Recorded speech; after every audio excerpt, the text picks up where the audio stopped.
stay fly, stay fly. Who is the original man, the Asiatic black man, the owner, maker, the cream of the earth, and the father of the universe? How much do the planet weigh? This is what they was teaching. The planet weighs 6 quintillion times per scene, 13 ciphers. How many miles of the habitable land on the planet? 179 million square miles of habitable land on the planet. This is what the brother was teaching. But that brother came out of the teachings of his teacher, who came out of the teachers from Noble Drew Ali. You're listening to The Fly Guy Show. They do everything on the fly and in such a fly manner. Stay fly, stay fly, stay fly, stay fly. All that party. The views expressed by the guests are only the views of the guests, unless we say we agree, unless explicitly stated. Hey, this is Ernie Thomas here on the Vold School Podcast. You're listening to Seko Varner's Fly Guy Podcast. Support, like, subscribe, and share. He's saying some good things. Share it. Don't keep it to yourself. All right, and we're live. Hey, it's Seko Varner, DJ Seko Varner. Find me at Seko Varner, and it's time for another episode of the Fly Guys Show, the Fly Guys Podcast. The Fly Guys Show, the Fly Guys Podcast is a series of conversations, melanated conversations about situations that impact our community. Salute to Monique Hill. She beat me here. All right. She's a Crumb fan. She's a master student. Maybe one day she'll be a fly folk. Stay fly, Monique. Stay fly. Wow. I've dated a couple of Moniques. All of them been beautiful. I know you are as well. Adam Rick. All right. So, what's up, Kim Possible? Oh, Sister Pool's in the house too. Oh, we're in good company. We're in good company.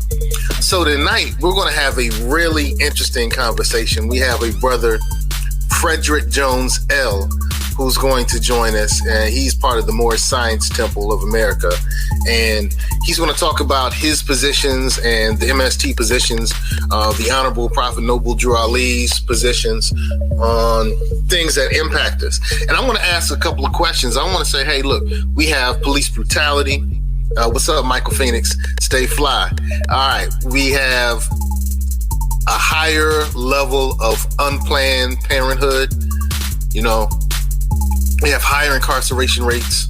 We have higher levels of poverty within our community. Hey, what's up, Rhonda? Oh, hey, my wife's on there. Hey, wifey. Oh, I know I'm in good company now. That's what's up. Brother Kinnick, Islam, brother, Islam. Kinnick L is one of the brothers of the Moorish Science Temple. He was on the Fly Guys show twice. We'll have to have him back on. I might just send you a text with a link so you can join us tonight. We'll see. I'm waiting for Brother Frederick L. And one of the things that we're doing with this particular conversation, and it's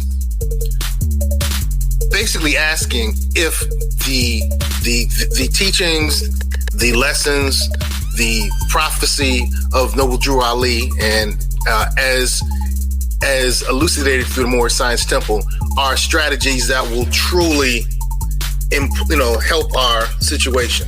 And so we want to talk about that. We want to also say, Ashe and rest in power to Kobe Bryant and his lovely daughter. They became ancestors today. May the ancestors welcome them. May the heavens open up. May they continue to be blessings upon our people from the spiritual realm. And may their legacy be a lamplight of success for our people. All right. So salute to Kobe and his daughter. Ashe, Ashe, Ashe. All right. So when we look at teachings, like, I grew up in a Christian household. And some of the other Fly Guys grew up in, Catholic and Christian is pretty similar, they're pretty much the same. They're just different branches of the same tree. And my father kind of had us around people in Islam. They had us around people in Judaism or Hebrew culture, also indigenous religions. I've studied Ifa. I've been with practitioners of Asara Set, who study the Kemetic science. And, a lot of us are looking for strategies that are going to help our people. And so the Noble Drew Ali, the Prophet Noble Drew Ali, may his name be remembered well and his legacy continue, gave some really strong messages. One of which I loved was our dollars and cents. And it was SENSE. And he talks about pretty much that we need to have our own businesses and we need to support those businesses that are high quality and make sure that our quality is high so it serves the community and serves our community. So that's one of the things that, Noble Drew Ali talked about. And I think he has some beautiful writing, some beautiful teachings. And we're waiting on Brother Frederick L. to jump in so he can share with us if he really believes that these are going to save our community. So while we're waiting, I'm going to read through some of the comments. All right, so our issues are largely social and economic. So Brother Kenneth L. says our issues are largely social and economic. I want to show this picture of my wife and I. Good picture. All right. But back to Kenneth L's thing, are largely social and economics. And so the question is then, can religion or a strategy of tying yourself to a doctrine, religion, re means over and over again. Religion means to tie yourself. So religion is tying yourself to a doctrine that should promote you and move you forward. I grew up in a Christian household that was really focused on liberation theology. So the way that my father and the United Church of Christ at that time and the ministers around us talked about religion was that all of this was anchoring us in a strategy and in doctrine and in processes that would lend us and lead us to freedom, justice, and equality. So it was truly liberation theology from that standpoint. And so that's one of the things that I really love, because we studied Noble Drew Ali, Prophet Noble Drew Ali. In my studies, my father had a confirmation class. And during that confirmation class, you confirmed your connection with Yeshua. And to do that, we also had to study all the other belief systems. And so stay fly to all the fly folk out there. I want to say that I have a hard time supporting anything that doesn't lead to freedom, justice, equality, and liberation. So I'm strictly about empowerment. And so if it's not about empowerment, in many cases, I might be around it, I might tolerate it, I might enjoy it, but I'm not going to really support it if it's not about empowerment. And that's one of the things that's happening with B1, FBA, ADOS. If you're following those conversations, those are pretty much looking for political empowerment. Now, I ran for political office in Virginia Beach, Virginia in 2018. I didn't win. I learned a lot. I learned so much that I've been able to help other candidates win seats in Virginia Beach. And I tell you, it was a great process to learn some things, but empowerment is the key. So to be a successful candidate, there has to be a level of empowerment, and I'm only for empowerment. So Brother Kenneth, once again, he said our issues are largely social and economic. So I believe that empowerment, a focus on empowerment, can help our social and our economic issues. Now, Sister Poole says, no, it only seems to separate us. And I think she's speaking about religion. And the unfortunate thing about religion is it has divided us. It historically has divided our people and all people. But if you look at most of the wars in the United States, and if you look at the World War I and II, 3, if there was one, it was largely, as Crumb did a really great expose on this, they were largely religious. It was largely Christian against Islam. And it's interesting to me because when you look at Judaism, Christianity, and Islam, they are all Abrahamic religions. So they all have the same roots. So what you're kind of looking at is a sibling rivalry. And you got one sibling who might be the older sibling who's just sitting back, and that would be Judaism, and like, y'all got it wrong.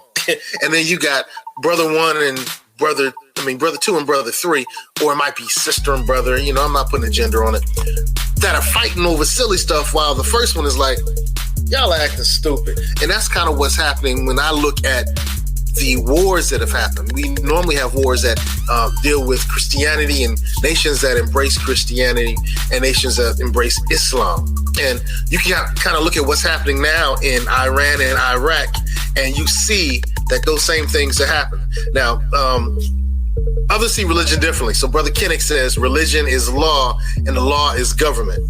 Well, here in the United States of America, our governmental structure, which does have roots and traditional practices on this continent with the indigenous African people, indigenous people that were here. And it also has some roots back in traditional Africa proper. But it also has a lot of connections to their embrace of the canonized Bible. And so religion is law and law is government. In the United States of America, that would be very true because our religious laws, our religious leaders were primarily focused on primarily focused on beliefs they had that they believe were religious based.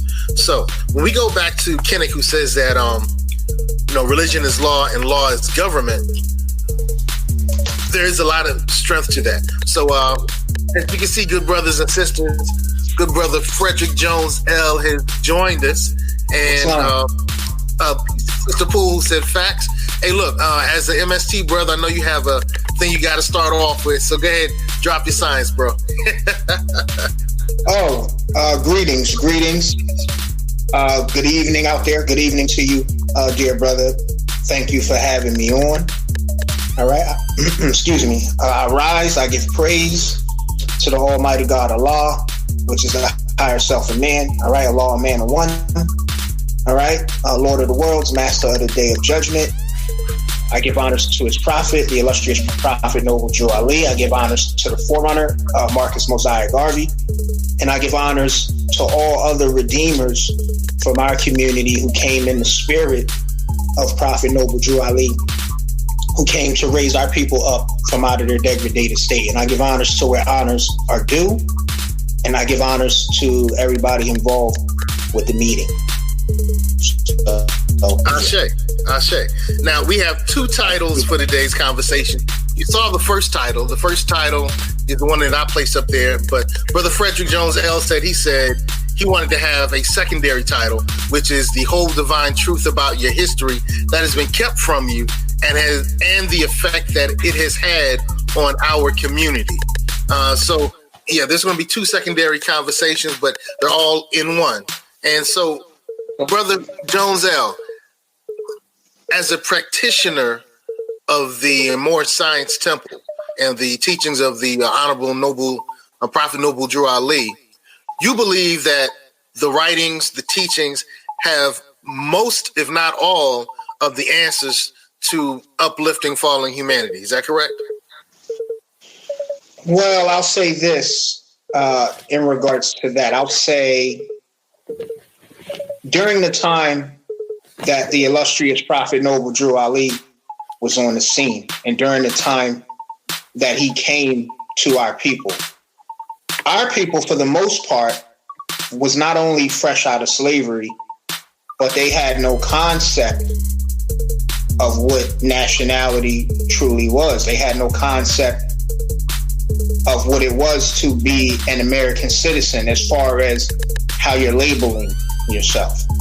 You see, like, for example, when the 13th Amendment to the Constitution was passed and ratified, all right, between the years 1863 and 1865, and then the 14th Amendment, which gave us citizenship rights in the year 1868, all right, and those two amendments abolished involuntary servitude and made us citizens. But we were still called by the tags that denote to slavery. So how is it that you can be a citizen, all right, but at the same time, them still classifying you as property, so to speak, calling you Negro, black, and colored. So I'll say that he's the one to come to our people and explain to them what was done. Here's how we're going to fix it. Here's how you're going to have your best standing at law. And here's what you need to deal with as far as the Constitution is concerned, because he spoke on it in the divine warning to the nations. So I would say he gave them what was necessary at that time. But does it stop there? No. So. Okay, it doesn't stop there. And so the title for today's topic is Living Lies Our Teacher Taught, Or NAW, dealing with Moors, the Fly Guy Show, Moorish Science Temple, and Melanin. So Okay, so you're saying basically that out of the enslavement process, once the enslavement process was over in the United States, we still, those of us, melanated people, black people, I know you don't use the term, I got to give my disclaimer. We start our show with a slight disclaimer saying that we're not stupid. When we use the term black people, we're using a commonly used term to refer to people of African descent, Aboriginal people, indigenous people, melanated people who have some ancestral roots to Africa in its proper sense currently, although we know that it had different terminologies and sometimes it was a larger landmass. Sometimes it was called Asia. It was called different terms. But I missed you for a second there. But hold on. And we don't think we're a crayon color, all right? We don't think that we came from a planet, a nation, a city, a state, or necessarily a family called black. We're not talking about civic standing, and we're not talking about nationality if we use the term African American. So in our conversation on the Fly Guys podcast, the Fly Guys show, we use that term loosely, and we realize there are many growing in numbers and some shrinking numbers who are repulsed by that term. We affectionately and lovingly understand their position while we use the terms. Okay, so let's go. All right, so when we look at the teachings just coming out of the enslavement process, how were those teachings received?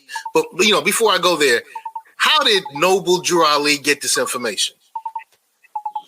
Well, what I was going to say to you, the connection had failed, and I missed a good portion of what you were saying before you started saying that. So that's what I was trying to tell you. Okay, we're Gucci. We're good. Okay. Yeah. All right. So to answer your question, how did Noble Drew Ali receive the teachings? Right? That's correct. The teachings that became first the Moorish Temple of Science and then later the Moorish Science Temple. Right. Well, first it was the old Canaanite temple or the ancient Canaanite temple. Right. Which was something that him and others had established. I believe there was an individual who was working in unison with Prophet Noble Drew Ali, an individual who I've seen his name, they just had his name down as Dixon. So I'm not sure if that was the first name or if that was the last name. So in between the years 1913 and 1916, based on the information that I have and what I've seen, they established something, again, like I mentioned, called the Canaanite Temple or the ancient Canaanite Temple. And there was a dispute based on doctrine. I believe Dixon and others wanted to kind of go along the lines of Christianity. Prophet Noble Drew Ali was saying that we are a people older than that. So there was a split or a breakaway. Some say that he was chased out of the temple. Like, I've been told that. And we know man knows naught by being told. So I don't know how valid that is. But we do know that Noble Drew Ali parted ways with the other individuals who was in the Canaanite temple. So in between 1916 and 1925 is the year that the Moorish Science Temple of America was organized. And then 1926 is when it was lawfully chartered, November 29th, 1926, lawfully chartered as a civic organization. All right? And 1928 was when the religious affidavit was added, and which changed the complexity of the organization. And then he adjusted the name. It went from Moorish Holy Temple of Science, something to that effect, to the Moorish Science Temple of America. But he said that the work was largely religious, so this is why the religious affidavit was added. And to answer your question, in regards to where did he get the teachings from? Well, he says that he got the teachings from the East, the Muslims of Palestine. All right. He said that he was an Egyptian adept. So when you look into when you read the forward of the Holy Quran of the Moorish Science Temple of America, Circle 7, divinely prepared by the illustrious Prophet Noble Drew Ali, he says who freed the keys. And I'm paraphrasing, but he says where he got the information from. So, yeah. All right, good. Now, this information, is it really the keys to solve our social and economic problems that Kennick talked about? Well, I wasn't there for what Kennick was saying on the show, or maybe you mean something that Kennick stated previously. But okay. Yeah, but absolutely. Well, see, I'll say this. Like, I had a chance to read I had a chance to review the dollars and cents portion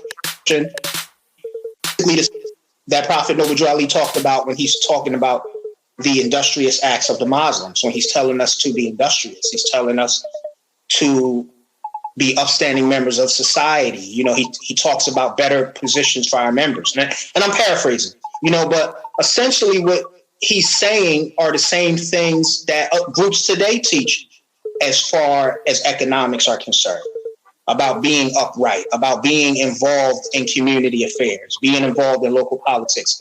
The same things that you and Brother Kenneth Ill are doing where you guys are things that Prophet Noble Drew Ali and others was during the time that he was in the flesh. You know, telling the members to vote a certain way. These are the individuals that are going to do things for us. And he even said, Prophet Noble Drew Ali even stated that it takes finances to uplift the nation. So the economic portion is not something new. It's not something that Moors abandoned. It's not something that we ignore. It takes finances. So if that answers your question. All right. Well, Kennick said in an earlier chat that our problems are largely social and economic. So we're going to deal with that. So Sister Poole says, so what's the truth? And I know she's going to tap back in and give us some more, clarity to her question. But that's really the question on most of our people. When we run into people involved in MST and people who are Moors are not involved with MST, and we deal with the questioning and we deal with the conversation, it comes down to people saying, well, what's true? What's truly going to help us end, police abuse and higher rates of poverty and lower economic situations and lower academic scores and higher unprepared parenthood and a large amount of self-hate? What's truly going to get us to that point? So when Sister says, what's the truth? What's your response to that? Well, that's a very ambiguous question. It is. Well, when I suggested the topic, which dealt with us not having the whole divine truth as far as our history is concerned, and us having a lot of half-truths dumped on us, like the whole transatlantic slave trade portion of the history. I don't know how many movies they keep making about that. When they keep saying, they keep pushing the whole civil rights, Martin Luther King thing. And not that I have an issue with that, but if you keep telling and showing the people that portion of the history, all right, and don't tell them anything else about themselves. I mean, the planet is 4.6 billion years old, 196 million square miles. And you mean to tell me that the only history that we have is a transatlantic slave trade history? Then when they're going backwards, they'll jump back from that to ancient Egypt. So it's like, well, where is the rest of it? So when you're dealing with truth, and the sister asked, what is the truth? I think that we have to start by giving the people the whole entire narrative as far as the history is concerned. There was a time when we reigned on the Iberian Peninsula and in West Asia and in North Africa. We practiced slavery on people. Why they don't tell that portion? We didn't just wind up in slavery just out of nowhere. We was in Africa naked, and some Europeans came and snatched us up. So a lot of things that's been done to us, we've done in the history. So we got to deal with that. So to answer the sister's question, we just need to be more well-rounded as far as the history is concerned, and that will have an effect on how we view ourselves. And then from there, it'll just be a trickle-down effect. So I'll say that, if that answers the sister's question. So. I think it does. A lot of us don't realize that people who called themselves Moorish enslaved Europeans and took millions. I don't want to give a hard number, but took a great amount of Europeans to the area that we now call Africa proper or North Africa. Some might even use the term Well, I don't want to use country because I always have been directionally challenged. Yeah. So I might come up with the wrong term. Yeah. We'll bring in Brother Ponder, who's going to jump in with us as well. Yeah. But peace. I just I'm glad you brought up the fact that. Islam, how y'all feeling? Yeah, Islam. Salute. Yeah, I just wanted to say one thing in relation to the slavery portion, and this is something that I stated to young Pharaoh in our debate when we was talking about our enslavement, right? Our people being in captivity, being prisoners of war. I was explaining to him that the very word slavery or slave is derived from the term Slav, as in the Slavics or Yugoslavs. So being that the word we use to define somebody being in captivity today is named after them, that should tell you that they was enslaved at some point in time. So now we got to look at who did it to them. And this is what I mean when I say that we need to have a proper understanding of the history. So that way, we can understand who we are, who we were, why we went into slavery, why we fell, why the European put the slave brands on us, why did they wear our crown in some of their secret societies. So it's a lot to it. It's a lot. So Brother Ponder, Jacoby Ponder, Chef Jacoby Ponder joined us. He's one of the adherents who pops up on the Fly Guys from time to time. I'm glad you got a chance to join in. One of the great things about Brother Ponder is he's well read, he's well studied, and he knows a lot of information. He comes with receipts. He can come with receipts off the top of his head, while I'm kind of more of a generalist. So welcome, Brother Jacoby Ponder, to the Fly Guy Show. We welcome you. We thank you for joining us, man. How you doing? Peace, Islam, man. Hey, thanks for having me on here, brother. I just got finished working, man. So I'm gonna chop it up with you guys for a little bit. And shouts out to Crom TV first of all, because I'm only found on Crom TV, nowhere else talking. And when you said some brothers from the Moorish side Simple is going to be joining us, I felt inclined to join you guys because I am the Minister of Information for Temple number 14 in Virginia Beach. So, it's interesting. All right, well, we have a couple of topics that we're dealing with tonight, and it's all dealing with the teachings of Prophet Noble Drew Ali. So I want to ask you both brothers. I want to ask both of you. We can start off with Brother Frederick, and then we can go to Brother Ponder. How would the teachings of Noble Drew Ali help us deal with police brutality? Well, one of the things that the illustrious Prophet Noble Drew Ali was keen on, noble character, being upright, being involved in the community. See, back to community involvement. You see, whether you're at city council meetings, whether you're involved in local politics, having members of your organization vote a certain way. So when you're active in the community, when you're showing the presence, certain things that today that way. And also too, let me say this. We have 5 divine principles in the MST of A, and I'm sure the brother is aware of. And those 5 divine principles are love, truth, peace, freedom, and justice. All right. The highest plane of life, and the first divine principle is love. So a lot of times when you do things in love, that solves a lot of problems from the rip. That will prevent a lot of things from happening to you. So a lot of things that Noble Drew Ali brought was preventative. So when you ask, how does that solve police brutality? Well, let me ask you this. We can't ignore the fact that a lot of our people have bad conduct and bad behavior. We just don't get abused just because. I'm not saying that the European is not in his lower self when he's bothering our people, but our people do some stuff. We do some stuff. We do a lot of stuff. So, I think it boils down to, who are you in the community? Who are you? What are you doing? Are you involved in the community? How are you when you're interacting with the authorities? What does your conduct say about you? What does your reputation say about you? It's not just police brutality out of nowhere. Sometimes there's things that lead up to that. So I'll say that. All right. Brother Ponder, your thoughts?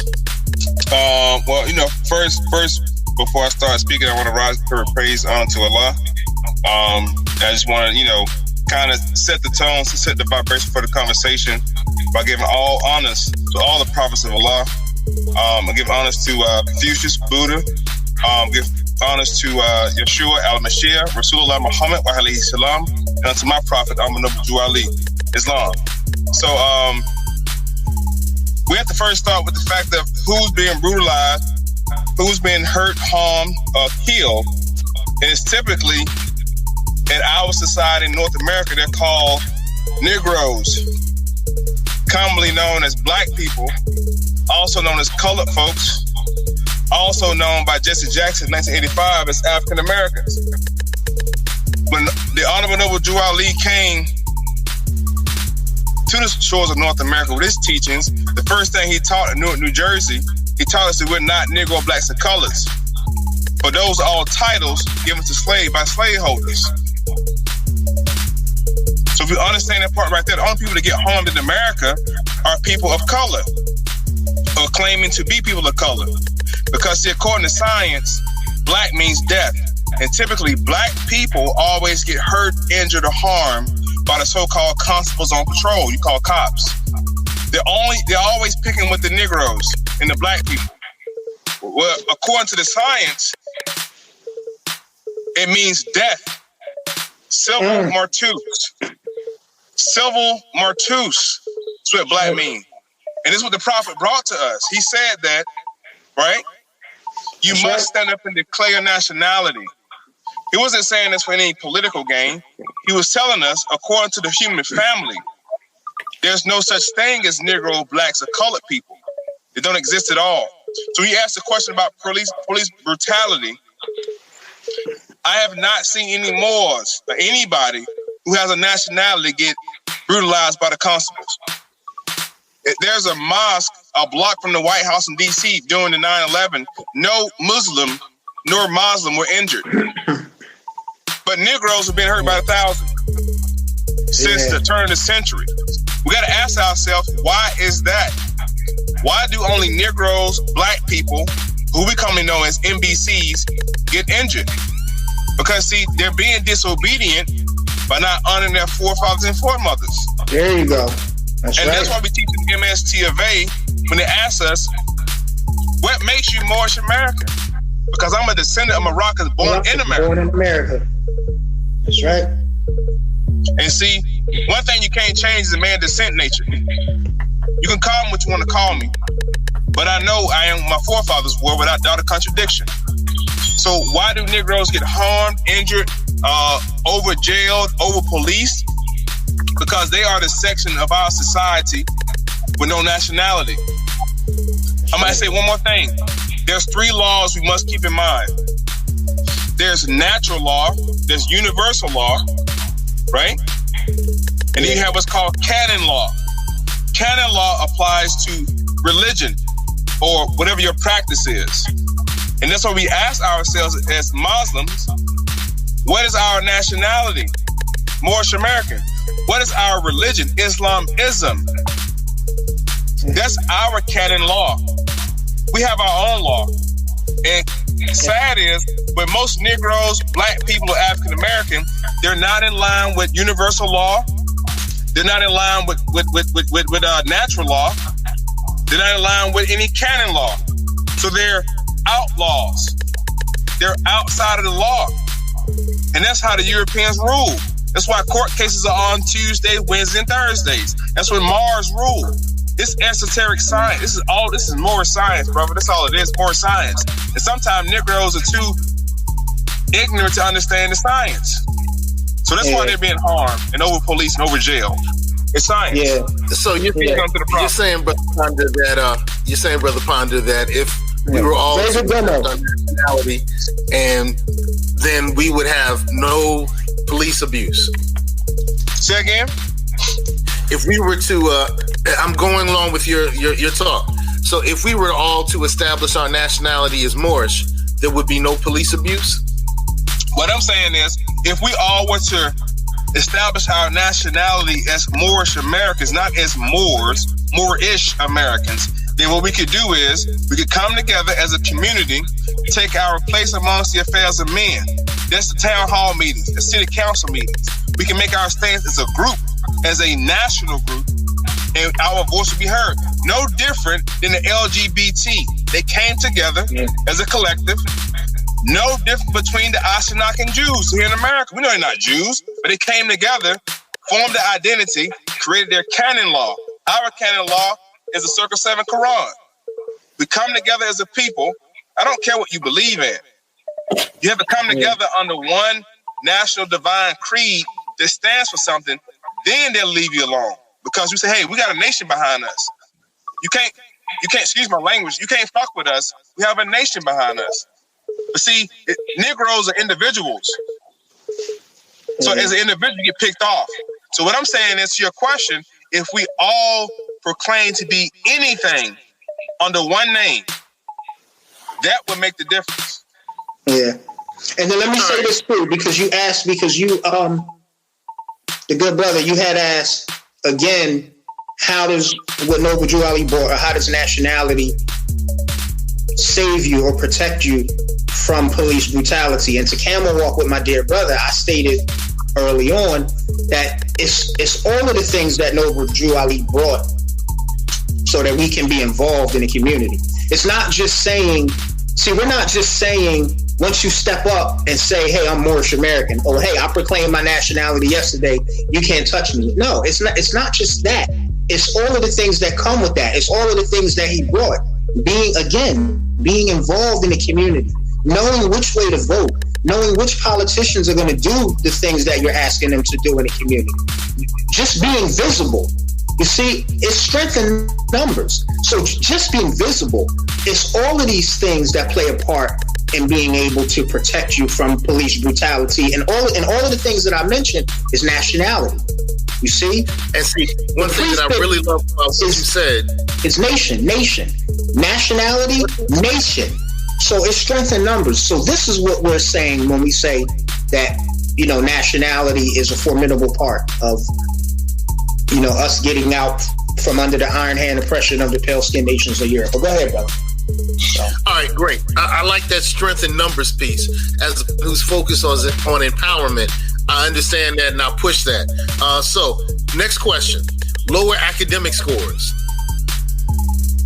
How will the teachings of Prophet Noble Drew Ali impact the fact that those of us who were born here in the United States seem to have the lower academic scores when compared to our peers? Well, look, check this out. I'm going to say this right real quick. You have to understand, right, who education system are we under? And we have to understand what the word educate means. It comes from the Greek word eduku. It means from pull out what was already in. If our children are in the school and the information is not relatable to learning about George Washington and Christopher Columbus and etc., right? Because see, our children now are being born, the DNA is already coded for them to wake up. So we can't send them to your European or Eurocentric mind school, right? This isn't racism. The Europeans built their foundation on their education. It's their dictionary, it's their words, it's their lexicon. They even created their own religion called Christianity. And that's why the prophet says we must return Christianity in the church back to them. To the Europeans, we don't keep the Bible and keep Jesus, but see, the point of the matter is we allow them to come in and create their ciphers or their institution. We force our children to go in an institution, and we wonder why our children are having difficulties learning from a Eurocentric mind frame. It's not the children. It's not the children. It's that the history and the bullshit they're teaching our children don't apply. It's going to stimulate our children's brains, brother.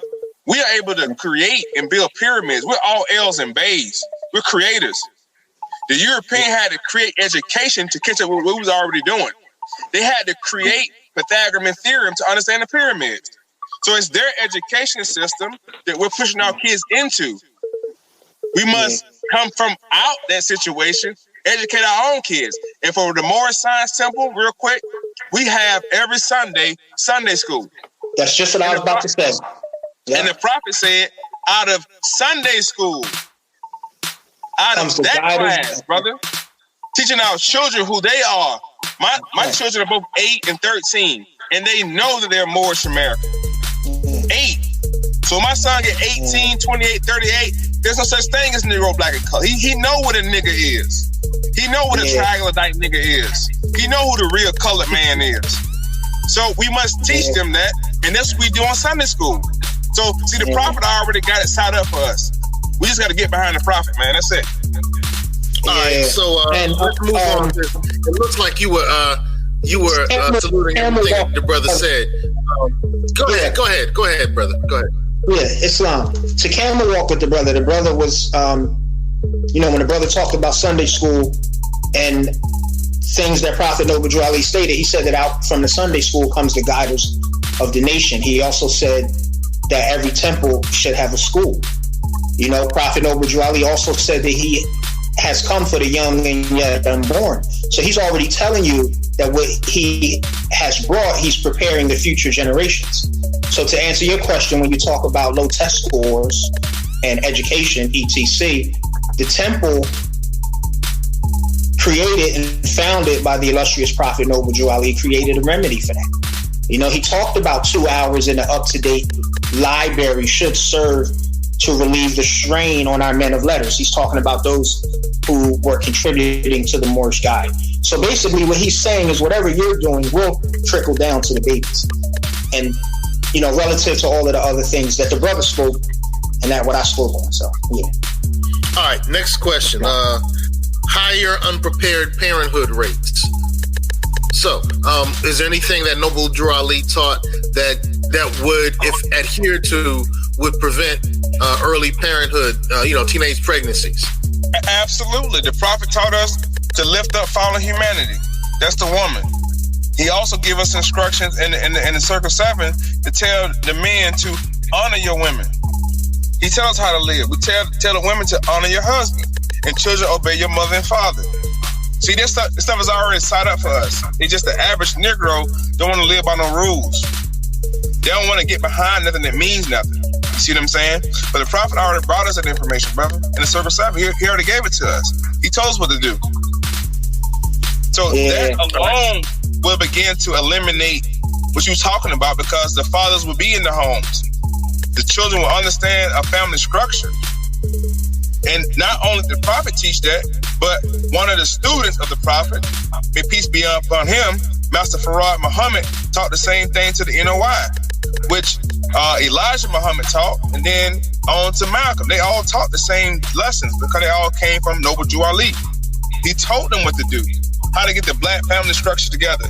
So in the 50s, in the 60s, you had more black families together, but not only that, in the 50s and 60s, a black father made 3 times less as a black father in 2019, 2020. But he was able to support his whole family with less education. A black father in the 20s, the 30s, and the 40s, and the 50s didn't have a bachelor's degree, a doctoral degree, or a social degree. They had a trade they did.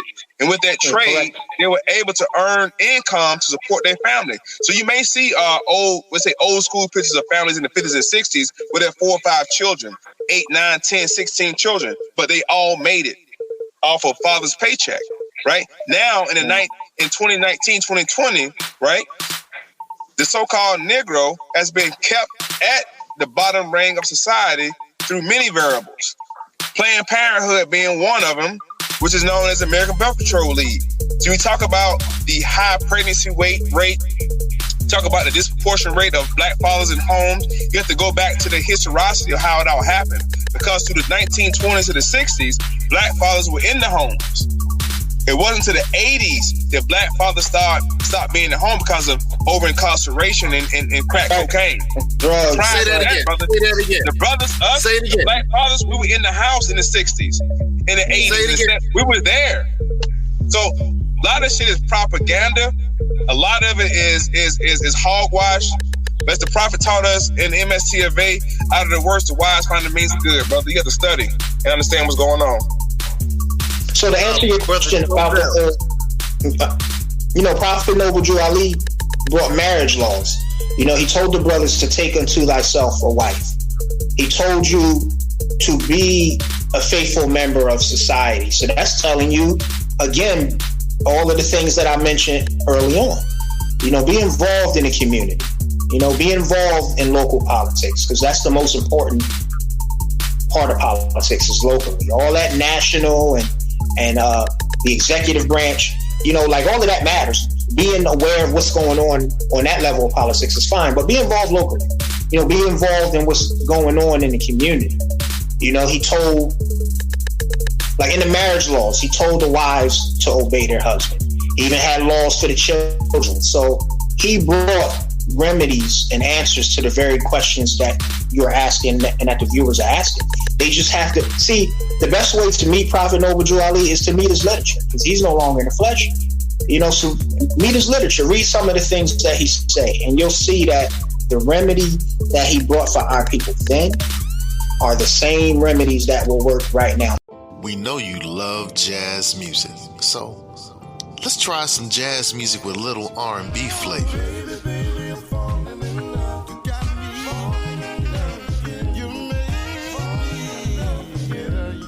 What about some jazz music with a little trap flavor?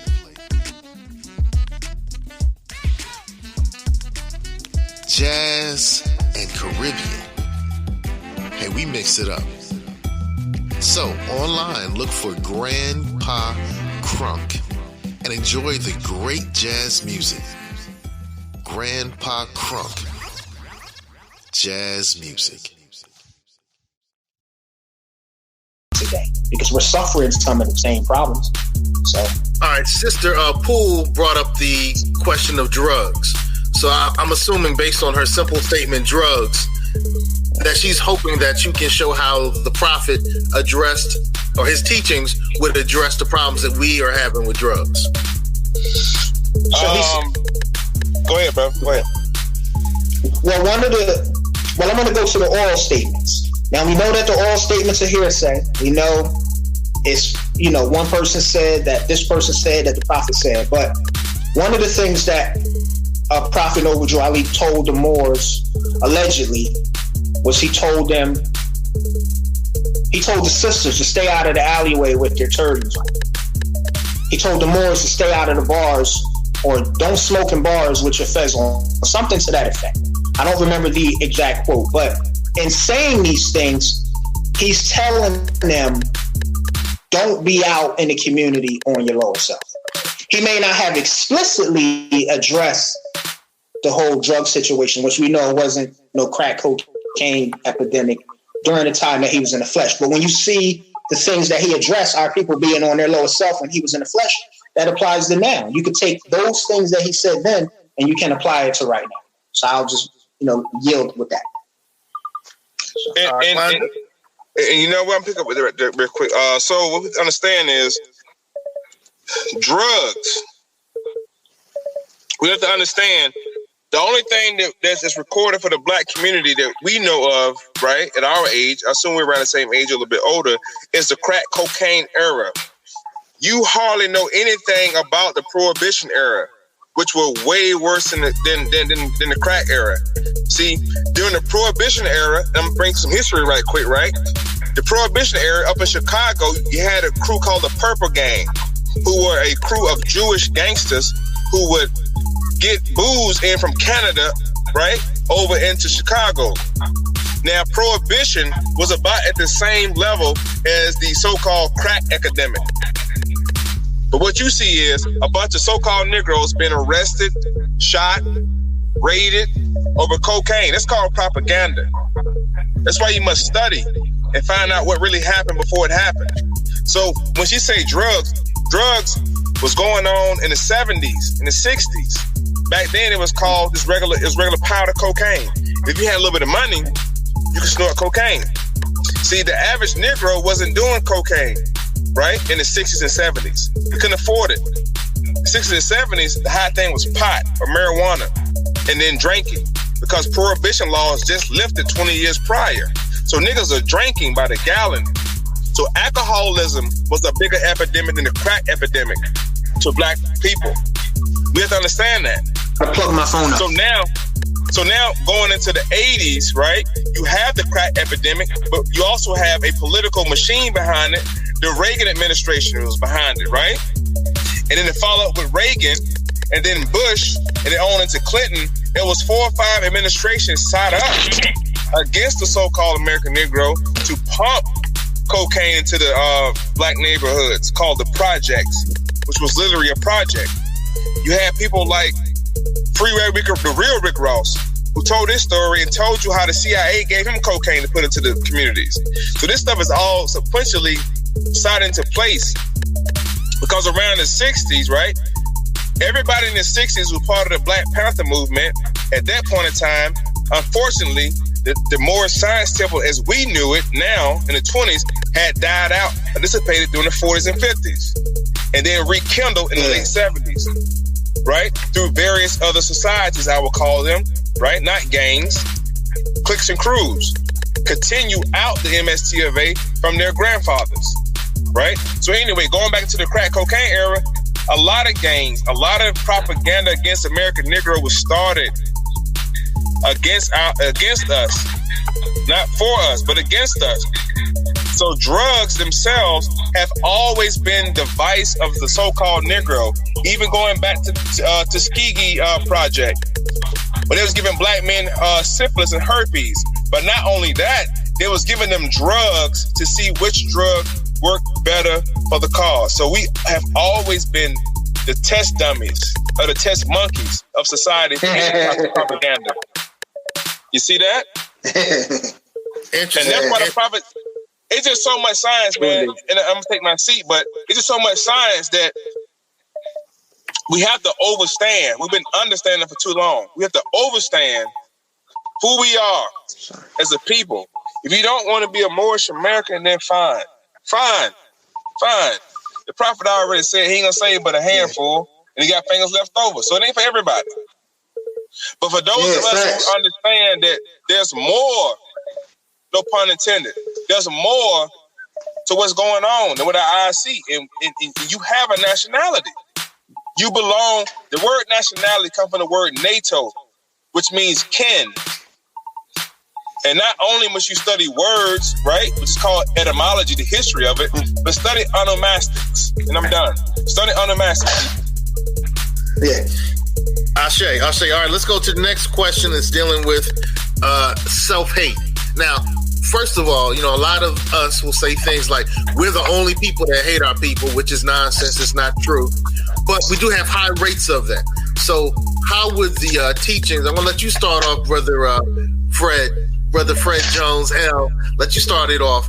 How would the teachings of Noble Drew Ali help us with the self-hate that we seem to have picked up? Well, Prophet Noble Drew Ali talked about having race pride. All right, that's in the Moorish literature, which the Moorish literature, of course, is a bunch of articles that was authored by the Prophet during the time that he was in the flesh. So he talked about having race pride. Pardon me. He talked about if you think that you're better, then join the Moorish Science Temple of America. Become a part. Take your place in the affairs of men. Know that the various slave brandings that was put on you was an act of European psychology. And see, I have to go back to that. Not to sound repetitive, all right, and not to keep repeating myself, but a lot of times the most potent degrees, the most potent lessons are the simple ones. You see, he told you that the act of European psychology was the fact that the European put the black brandings on us. He said that black, according to science, means death. I think that the brother mentioned that. He said that anything that was colored was anything that was stained, painted, varnished, or dyed.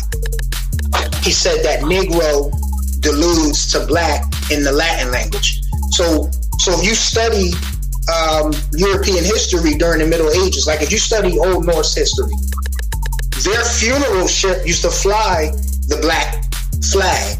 They would call certain diseases in Europe the Black Death or the Black Plague. So to them, anything that was black was bad. It was evil. It was wicked. So this is the European psyche. This is his psychology. So when we try to take the things or the tags that he put on us and try to, violate the rules or what these terms denotes and try to turn it into something good, that's a problem. You see, these are spells that we're casting when we're calling ourselves these things. Like when you're putting words together with letters, what is it called? It's called spelling, right? So you're casting spells. So these are spells. When you look up the word black, I don't care if it's in the Law Dictionary, I don't care if it's in a regular or basic Oxford's or Random House. Read what that stuff says. All right? It says evil, wicked, absent of light. And I'm paraphrasing, but you could go to any dictionary and you can look at that stuff. And then we wonder why we have this disdain for one another sometimes. We wonder why it's so much strife. We wonder why it's so much negativity. You see what I'm saying? So this all plays a part in the whole self-hate thing because it's how we see ourselves.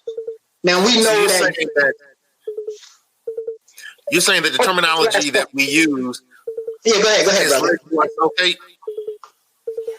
Yeah, go ahead. The terminology that we use has led to our self-hate? Well, I'm not saying that, but what I'm saying is when you look at how we refer to ourselves, when you look at what we tell the world when we call ourselves these things. Like when other people say black people, it was black people that done this. Oh, the blacks over there across the way. Oh, this is a black gang. Think about how that sounds. But then think about how it sounds when you say someone of Polish descent or someone of Moorish. It was Moorish men that came. Think about how that sounds. I mean, it's relatively rather simple when you view it for what it actually is and not for what we want it to be. Again, there's a reason why he put the tag on us. And that stuff resonates, man. It absolutely does. Interesting. Yeah. All right, so just like, for example, let me ask you this. Like, for example, okay. Like when we're dealing with certain orders, like we'll take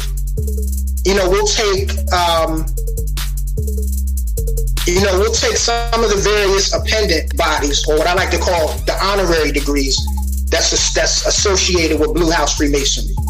And when you look at some of the tags and some of the titles that these brothers refer to themselves as, what do these brothers call themselves? Is it not honorable? Is it not prophet? Is it not illustrious? Is it not noble? Is it not prophetess? See, these are things that let you know that these are upstanding members of society. These are powerful people. They ain't calling themselves these things that deludes to slavery. They're not calling themselves names that don't represent someone who is high station. So you can look at that as an example and see. So what you call yourself is everything. It's everything. So, all right, listen. Oh man, boy. Listen. Oh, more. Hey, listen, man. We got quite a few people on the live right now. And I was read through the comments, whatever the case was, and listen to what the brother was saying. Man, it's a lot, man. So, I'm gonna try to talk real quick for about 3 or 4 minutes straight, and then for those who want to take notes, that's real quick. Listen, but I'm saying for the reason. Look, listen. Those who want to take notes, please, go ahead and grab your pen and pad and take notes. I'm not here to convince anybody. I'm not here to convince none of y'all. This is information. Don't believe a word I say. Go look it up for yourself. And see, now I'm gonna talk history to y'all. Yeah. A lot of y'all don't know history. Those who don't know history are doomed to repeat it, right? So I want to learn history. I learned about words. I want to say a couple things real quick. In the Surah 7 Quran, it says, "Would the fish take the bait if you know the hook was hidden within?" I'm about to give y'all a bait to get y'all hooked real quick. Because, see, I believe that it's my job to get y'all understanding who you are, get you wondering, by hook or crook, I'm gonna get y'all wonder who y'all are on this planet. So the brother said something about black, right? Any word that you research or understand, go and research what's called the etymology. The etymon. See, the etymology does a couple things for you. It lets you know when the word was invented, what year the word was invented. In a dictionary, Oxford or the Standard Dictionary, you look up the word black, it's going to say B-L-A-K, comma, A-D-J. The word A-D-J, or letters A-D-J, means adjective. This is called parts of speech. This is why Negroes are behind in the school system, Seko, because they don't understand the law of language, which is called lexicon. So they're dyslexic. They're out of law. They don't know what words mean, how words resonate. They don't know that spelling, as the good Mo just said, spelling, the definition of spelling is incantation of spells. That's right. Magic. After you learn how to spell, you then learn what's called grammar. The root word for grammar is grimoire, which means magical incantations. Dyslexia. These niggas are dyslexic. That's the whole point. That's why they don't want to read the Circle 7 Quran, or read the Bible, or read any holy text that was sent from what we say, Allah. Right? And when we say Allah, we're saying all law. The law of nature, the law of the universe, canon law, right? And if you out of those laws, you are an outlaw, you're mistreated, you're shot, you're maimed, you're just discarded for society because you're not even a human anymore. You're reduced to that of an animal. This is slavery. And we know as Moors that anytime you gratify your lower self, you in your animal nature. And if you're a Christian, you understand that the first thing that God, or who they call the Elohim, the first thing that the Elohim did for Adam and Eve, he killed animals and gave them animal skin. Once they became encloaked in the animal skin, they fell from the ethers and began to vibrate real slow and began to adorn their flesh. This is a science that we teach in the MST of A. So let me tell you something. You can believe me or not believe me. I'm not here to convince anybody. Nationality is the order of the day. Noble Jew Ali said, if you don't think I'm a prophet, then watch my prophecies. The prophet said he's going to make the Europeans give us America back in our hands. Just wait for it. He said, keep the Bibles. We're going to use their Bibles to condemn themselves. Condemn the European. That's right. Mm-hmm. That's why the Constitution says, Seko, the Constitution said we are endowed by our creators with certain unalienable rights. Now, why would the Constitution say that shit? This is a separation between church and state. Why is the national government saying that every man is endowed by his creator with certain unalienable rights? And what did the Prophet Noble Jew Ali tell us? Who made you? Who is your creator? And we say Allah. Can you see him? No. But can you meet him in our heart?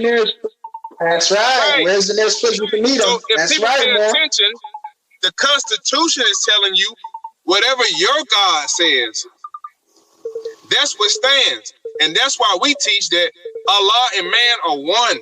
One. And what laws do we abide by? We abide by our laws.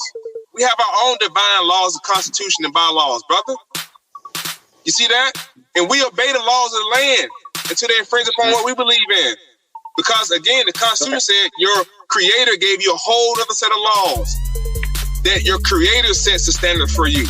So as Moorish Americans, as upright walking citizens, or upright, as a brother mentioned earlier from the Masonic Lodge, what they call on the square. We're on our square. We have all the degrees in society. We meet on the square. We have all 360 degrees of information. And I'm speaking that way because I myself, I am a 90th degree Mason. I'm a 32nd. I'm a Shriner. I am a noble. I am a real noble. I went through the burning sands, literally. You see that? I know what it means when the Shriners in America, when they put their fez on their head, brother. I'm gonna say this and I'm done. The Caucasians put the Shriner fez on their head.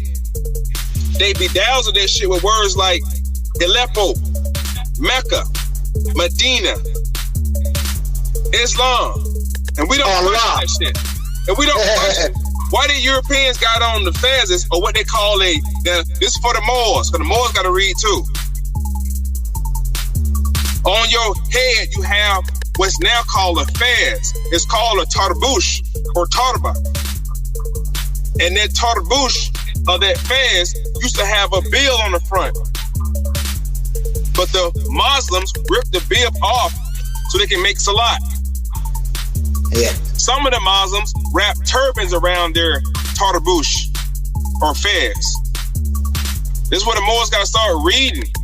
When we say that our flag is over 10,000 years old, take me back to the historicity then. Yeah. And see, I know I'm a Moorish American, but I come out of the school of Dr. Malachi York, brother, so I understand what the Moors don't know. And I'm not bragging a supreme boasting, a supreme understanding either. But I know who I am. I know that I am a part of Allah. And I understand that I have information. And when me and Brother Crom talk, I tell people I have 26,000 years of information. And talking to you brothers in this last 45 minutes, I have gave you 1,266 years of information. That's a short time of information I just gave y'all. This is all information, brother. So at the end of the day, brothers and sisters, if you're listening, you can remain a Christian for a short time, because the prophet said some of the best Moors in the church. And then see, if you're on your square, you understand the church means the word circle of brothers. That's all that means. That's all that means. That's what a church is. So anyway, so now, if you don't proclaim your nationality, and this is to all the so-called NBCs, Negro, Blacks, and Colors, that's on this broadcast, there's no such thing, according to the human family, as a Negro person, as a Black person, as an African American. Those are all colloquial titles that were given to you by slave catchers in 1776, and it lasted by 1865. But now this is a new era in time where all you Negroes must proclaim your nationality. And that's it. Well, I wanted to touch on one thing. I wanted to camel walk with the brother. Before you go there, I wanted just to give our tag. We've gone over an hour, so we're going to keep going.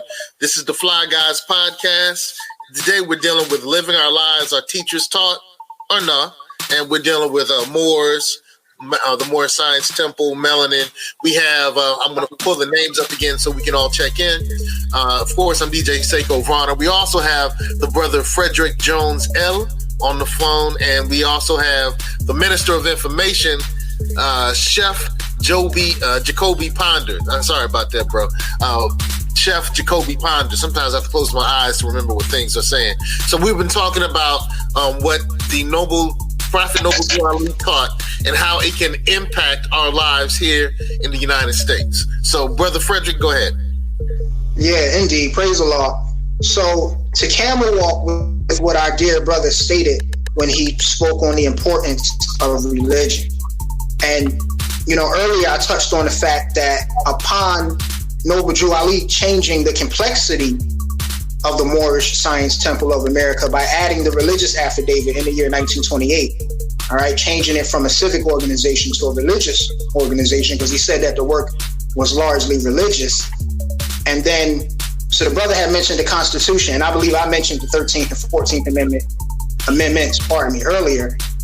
The First Amendment to the Constitution of the United States of America talks about religious freedoms.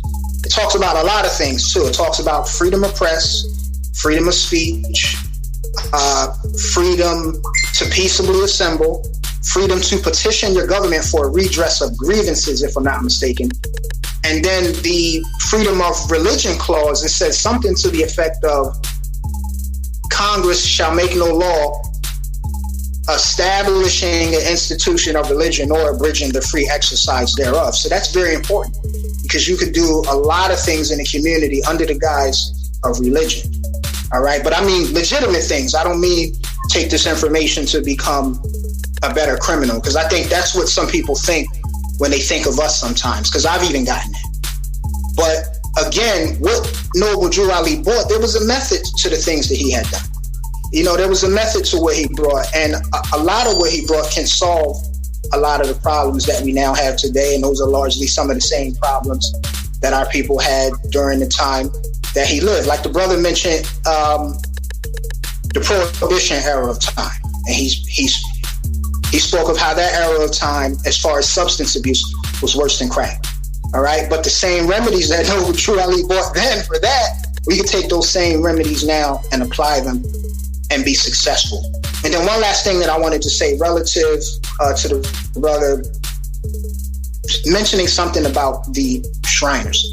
See, this is another thing that I didn't touch on. A lot of us don't even know when we join these orders, we're imitating ourselves. This is why Key 16 in Quran Questions for Moorish Children says, how did the Prophet begin to uplift the Moorish Americans? By teaching them to be themselves.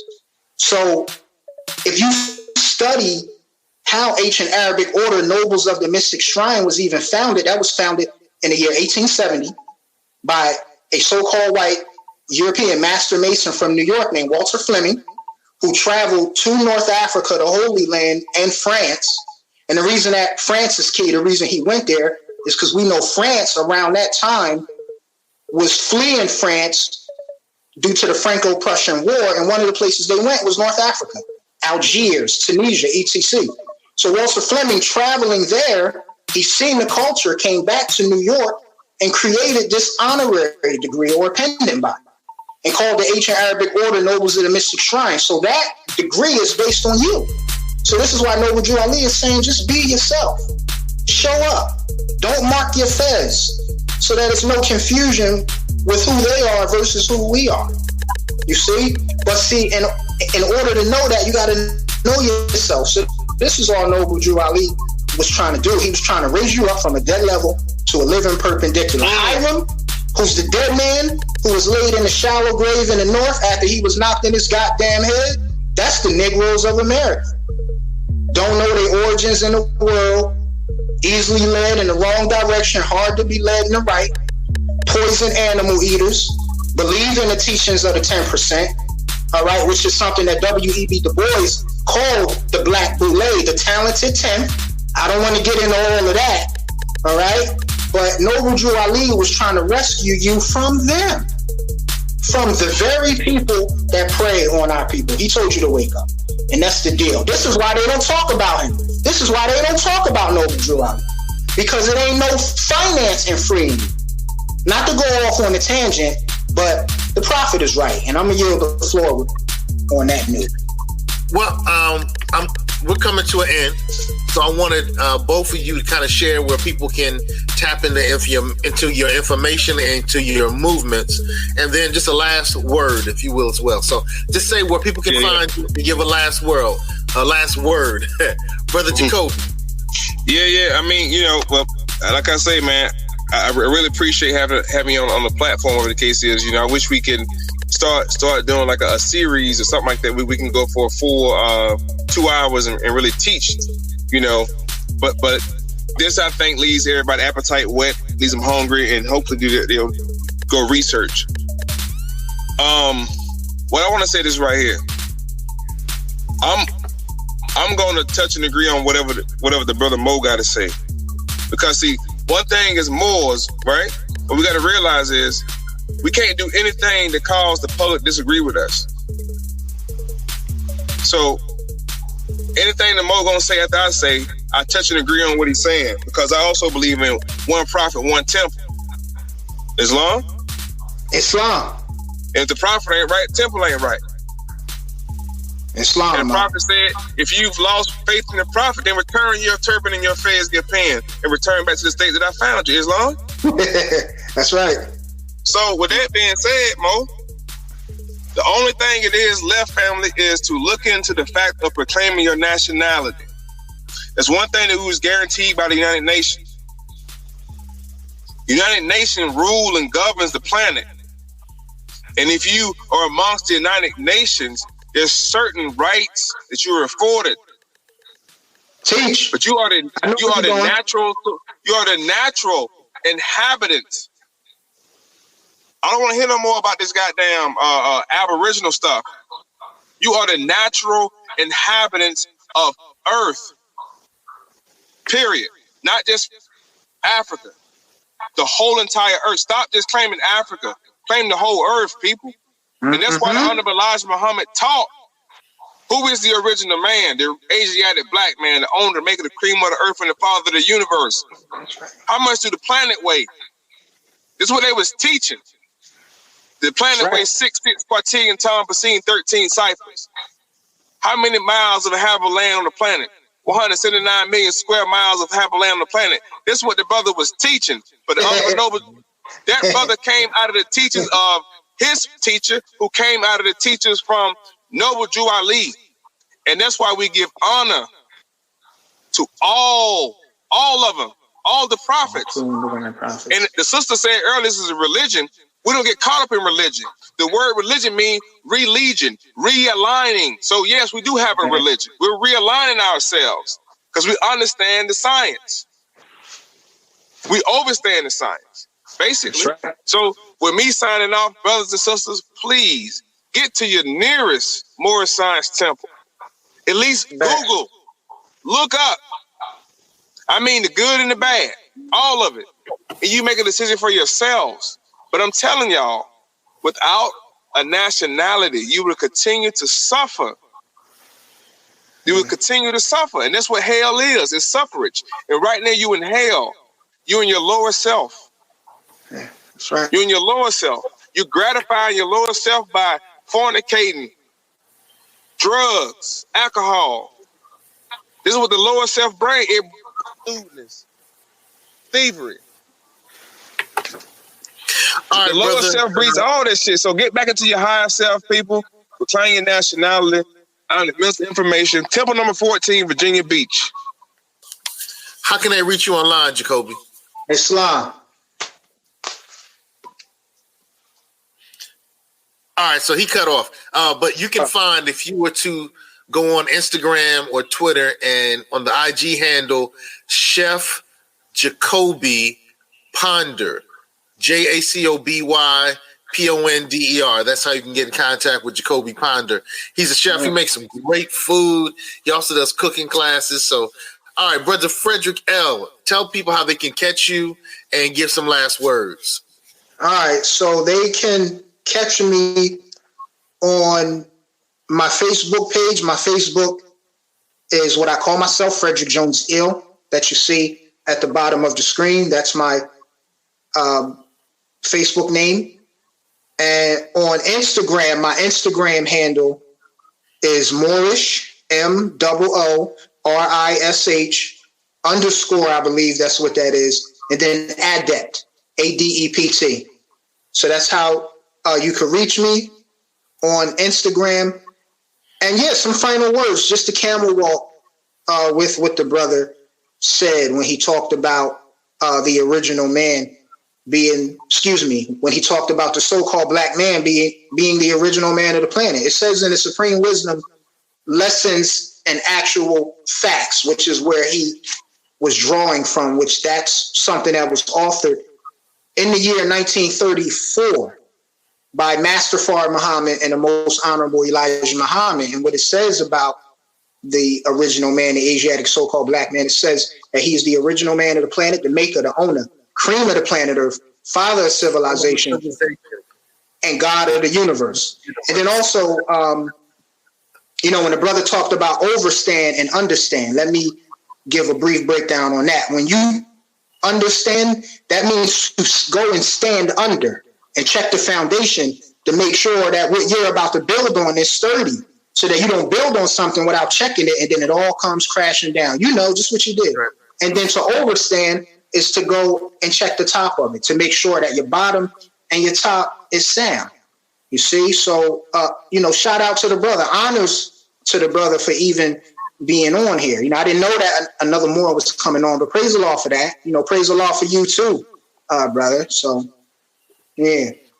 All right. Well, it was good having you on, brother Frederick Jones L. And, the Fly Guys podcast, we have melanated conversations about things that can improve our situation. And when I have brothers who are involved in the MST and some of the offshoots say that we have the solution, I want to talk with them because I really want to make sure that the Fly Guys brings the fly information so we can improve our situation. And one of the sisters said she doesn't trust people who all demand that we have the same path. We get that. I want to tap into a couple of other things. That sister also said many years ago she almost changed her last name to L. Can I touch on that just briefly? Yeah, you know what? We're going to do that on the second one. We need to do that on the second one because it's obvious, bro. We had another sister who said that she wanted to have a series. And, you know, brother, I'm trying to go through the comments and find that message. But, yeah, sister said series, please. Brother Jacoby, who's been on before, said, there's a possibility we will have a series. So I think we should have you back on and have a series because we're trying to find the strategies. And I love what everybody's doing. I want to say now, salute to all the fly folk who've left messages. And Brother Frederick and I are going to check the YouTube versions of this, and we'll be able to respond to your comments and your questions if you leave them after we go off the air. To answer your question, sister, we normally come in on Sundays. Normally we come in at 9 o'clock. Today we came in on a little earlier, but if you subscribe to Crumb TV, you'll get the notification whenever the Fly Guys podcast, the Fly Guys show is going to come on, and you'll be notified. So if you haven't hit that subscribe button, we want to have you as one of the subscribers so you know when we're going to go live. You know when we're bringing new information. And it's going to come from a lot of different paths on the Fly Guy podcast. So we want to say thanks to Brother Frederick Jones L. Oh, before you go off, I know you have some music. You're a musician. So Tell us a little bit about that and then we'll say goodbye. All right. Can I briefly touch on the ill portion where the sister said that she was going to change her name to ill? I'd be like 20 seconds on that. Really? Just briefly. Really? All right, go ahead. All right. So in the Moorish Science Temple of America, we don't change our names to ill and bay. Like, we don't get rid of the European family names that was put on us. We annex the name. So like I was born Frederick Jones, right? That's my father's name. So we annex the name and just add on. So I'm going from Frederick Jones to Frederick Jones Ill. So that way it's no confusion. I'm still Frederick Jones.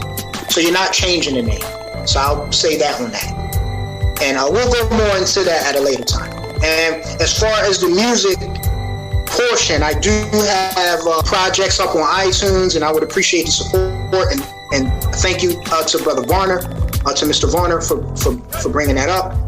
So my iTunes is Frederick Jones Ill, and the latest project that I put up, which was a single that I called Solar Facts.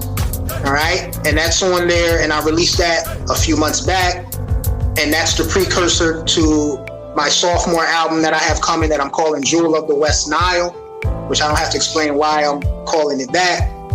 And so just go to the search engine, type in Frederick Jones Ill, Solar Facts, or Frederick Jones Ill, iTunes, and it'll bring you right to it. So, All right, good. So we can check out his music. I also am a music producer. You can find my music under the name Grandpa Crunk. It's a crazy name, but it's crazy good music. So just look for Grandpa Crunk and you can find us. I want to say salute to Crumb TV for having us back on. We'll check you next Sunday. All right. Now, Frederick Jones L will be back in contact with you soon as well, and we'll get you back on the show. It would be great to have you possibly as one of the fly folk. And so I want to say goodbye to all the fly folk who've been leaving comments. We thank you. May God bless you by whatever term or name or gender you understand that good orderly direction comes from. We salute that. We love that. And we love you. Peace and blessings. Go do some great things. Let's improve our community, our nation, our community, and our race. Let's improve it. Peace. Peace. All right, so the broadcast is ended, and I think Stay fly, stay fly, stay fly, stay fly, stay fly, stay fly, stay fly, stay fly, stay fly. The views expressed by the guests are only the views of the guests, unless we say we agree. Unless explicitly stated. Stay fly, stay fly, stay fly, stay fly, stay fly, stay fly.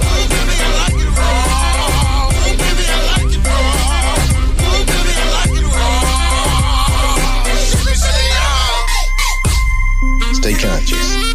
Stay fly.